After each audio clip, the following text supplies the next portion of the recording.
हमने कभी स्मोकिंग नहीं की, हमने ना कभी शराब पी, हमने ना कभी गुटखा खाया, फिर भी हमको कैंसर हो गया।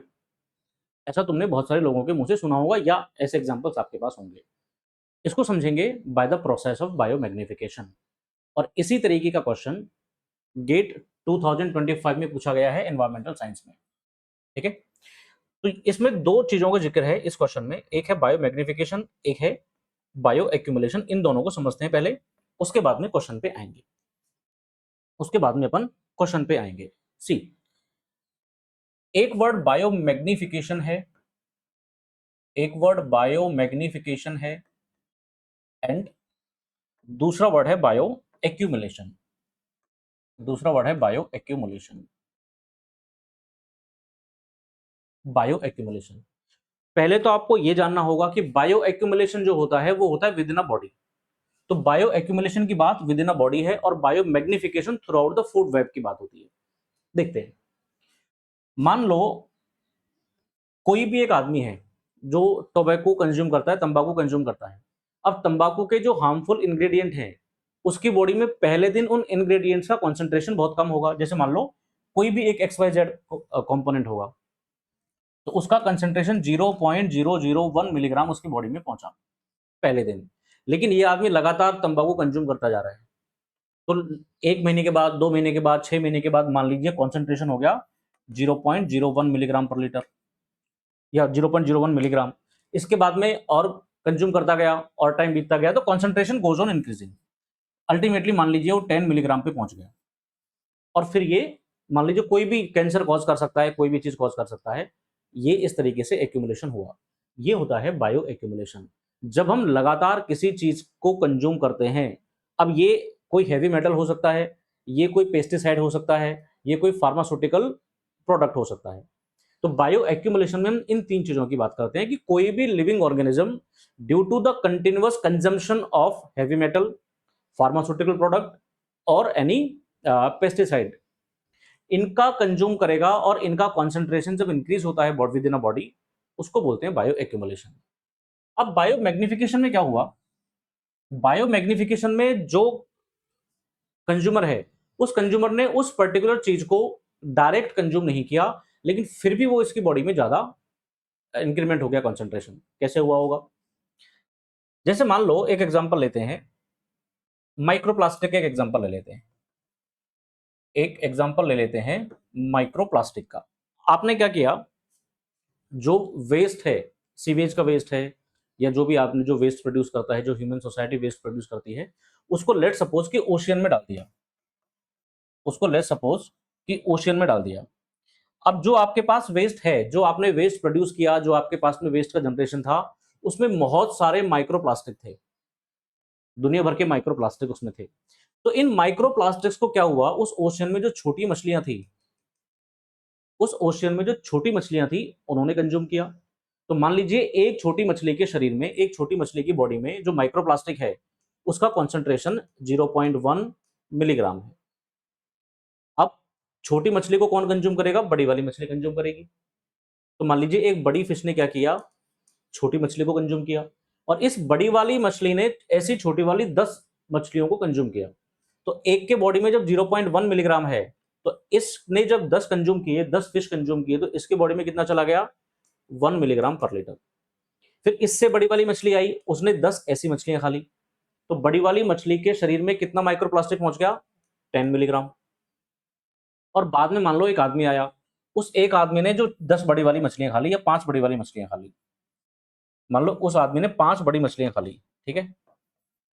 अब एक बड़ी मछली के बॉडी में कॉन्सेंट्रेशन कितना था माइक्रोप्लास्टिक का, 10 मिलीग्राम। इस ये आदमी 5 खा गया, तो इसके बॉडी में कॉन्सेंट्रेशन कितना पहुंच गया, 50 मिलीग्राम। इसने डायरेक्ट माइक्रोप्लास्टिक कंज्यूम नहीं किया, लेकिन फिर भी इसकी बॉडी में कॉन्सेंट्रेशन माइक्रोप्लास्टिक का कितना पहुंच गया, 50 मिलीग्राम। और ये at successive trophic level increase होता जाएगा। मतलब जो पहले वाला प्रोडक्ट है, या पहले वाला जो इसके लिए प्रोड्यूसर का काम करेगा, या फिर इसके लिए मान लो प्राइमरी कंज्यूमर है, तो प्राइमरी कंज्यूमर से सेकेंडरी कंज्यूमर जाएंगे, सेकेंडरी कंज्यूमर से आप टर्शियरी कंज्यूमर जाएंगे, या एपेक्स लेवल पे जब पहुंचेंगे। तो हर एक ट्रॉपिक लेवल पे जो बायो मैग्निफिकेशन है, बायो मैग्निफिकेशन में अमाउंट या कंसंट्रेशन ऑफ जो भी फार्मास्यूटिकल प्रोडक्ट हुआ, पेस्टिसाइड हुआ, या जो भी हार्मफुल इंग्रेडिएंट है वो इंक्रीज होता जाएगा। ये जो प्रोसेस है, इस प्रोसेस को बोलते हैं बायोमैग्निफिकेशन। इस प्रोसेस को बोलते हैं बायोमैग्निफिकेशन। यहाँ पे एक बड़ा फेमस एग्जांपल आता है डीडीटी का। जैसे मान लो आपने डीडीटी डाला, अब डीडीटी मान लीजिए पानी में डाला, पानी में फाइटोप्लैंक्टन्स इन्होंने उसको कंज्यूम किया, फिर उसको फिशेस ने कंज्यूम किया, फिर उसको बड़ी फिश ने कंज्यूम किया। तो हर एक ट्रॉपिक लेवल पे डीडीटी का जो कॉन्सेंट्रेशन है, डीडीटी का कॉन्सेंट्रेशन इंक्रीज होता हुआ जाएगा, और अल्टीमेटली मान लीजिए बड़ी फिश को ईगल ने कंज्यूम किया। तो ईगल की बॉडी में जो ईगल की बॉडी में जो डीडीटी का कॉन्सेंट्रेशन है, वो कॉन्सेंट्रेशन बहुत ज्यादा हुआ। अब इससे नुकसान क्या हुआ?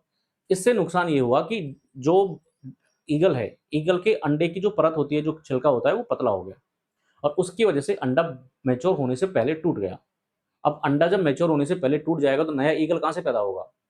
तो ड्यू टू दैट जो ईगल का रिप्रोडक्शन है, ईगल का जो रिप्रोडक्शन है, वो ड्रास्टिकली कम हुआ। इस वजह से ईगल का पॉपुलेशन कम हो गया। उसके बाद में जब स्टडी किया गया तो ये चीज़ सामने आई, अमेरिका में डीडीटी बैन है, वहाँ यूज़ नहीं होता है। हम दबा के अभी भी यूज़ करते हैं, वहाँ बैन नहीं होता है। तो ये बात हुई किसकी? बायोमैग्निफिकेशन और बायो एक्यूमुलेशन की मैंने बात की आपसे। तो अच्छा, ऐसा हुआ क्यों कि ये चीज़ें इंक्रीज क्यों होती जाएंगी? आपने मान लीजिए कोई भी ऐसी चीज़ कंज्यूम की, कोई भी ऐसी चीज़ कंज्यूम की जो एक तो फैट में सॉल्युबल है, दूसरा केमिकली स्टेबल है, मतलब बायोलॉजिकली केमिकली वो टूटेगा नहीं बहुत आसानी से, छोटे कंपाउंड में टूट के बाहर नहीं जाएगा। तीसरा, उसकी जो एक्सट्रैक्शन की टेंडेंसी है, बॉडी के बाहर जाने की टेंडेंसी है, वो नहीं है। तो ऐसी चीज को जब आप कंज्यूम करोगे तो वो with in a body accumulate धीरे धीरे होती जाएगी, और इसी की वजह से बायो एक्यूमुलेशन, इसी की वजह से बायो मैग्निफिकेशन होगा, इसी की वजह से बायो मैग्निफिकेशन होगा, है ना? तो बायो एक्यूमुलेशन तो gradual built up of substance usually persistent toxins like heavy metal pesticides within a single organism over a period of time, occurring when the organism absorbs the chemical faster than it can metabolize or excrete it. Suppose करिए rate of excretion है 1 milligram पर litre किसी चीज का, और आपने जो consume किया वो 20 मिलीग्राम पर लीटर कंज्यूम कर लिया, तो बाकी का जो 19 है वो बॉडी में एक्यूमुलेट होता जाएगा। लेकिन बायो मैग्निफिकेशन में क्या होगा? ये हर एक ट्रॉपिक लेवल पे इंक्रीज होता जाएगा, हर एक ट्रॉपिक लेवल पे इंक्रीज होता जाएगा। यहाँ पे एक एग्जांपल से हम समझते हैं चीजों को। यहाँ से आप अगर एग्जांपल देखेंगे तो आपको समझ में आएगी बात। बायो एक्यूमुलेशन में क्या हुआ? जैसे मान लीजिए आपको एक मछली दिख रही है, तो डे 1 पे कोई भी concentration, low concentration of toxin है, लेकिन जब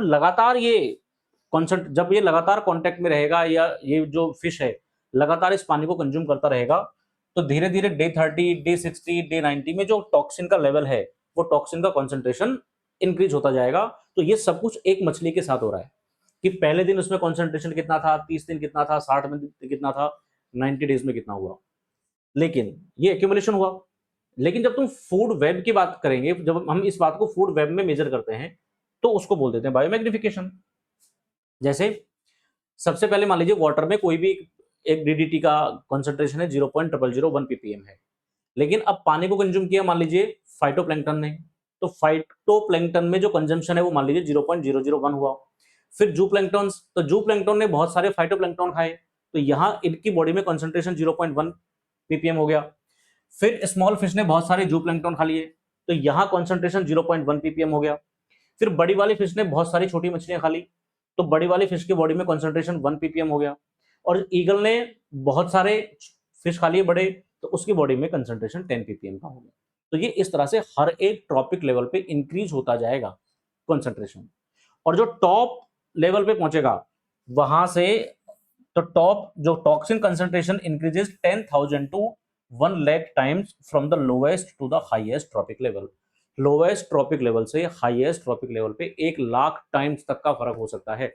यहाँ पे चेक करके देख लीजिए आप कि यहाँ 0.0001 ppm था और यहाँ 10 ppm है, यहाँ 10 ppm है, तो लगभग 1000 गुना के आसपास, 10,000 गुना कॉन्सेंट्रेशन इंक्रीज हो गए हैं।